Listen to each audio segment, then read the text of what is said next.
মুখের এই হাসিটা দেখতে আর এই ভিডিওটা পোস্ট করতে অনেকটা লেট হয়ে গেল ঠিকই, কিন্তু ওই হাসিটা দেখার জন্যই তো আমরা অপেক্ষা করেছিলাম। দাদাভাই আর আমার তরফ থেকে ছিল এই বার্থডে সারপ্রাইজটা।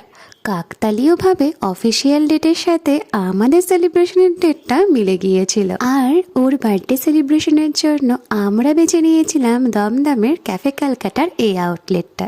এত ছোট একটা সারপ্রাইজ পেয়ে ও যে কি খুশি সেটা তোমরা ওর ফেস দেখেই বুঝতে পারছো আই থিঙ্ক। এবার তো তার কাছ থেকে ট্রিট নেওয়ার পালা। দাদাভাই যেহেতু ভেজিটেরিয়ান তাই তার জন্য ছিল ভেজ চিজ পিৎজা আর পাস্তা। আমাদের জন্য ছিল চিকেন পিৎজা, কোল্ড ড্রিঙ্কসের এই কম্বো, সাথে Schezwan fried rice, fish finger, Schezwan chicken, গোলাপ জামুন আর কোল্ড ড্রিঙ্কসের এই কম্বো।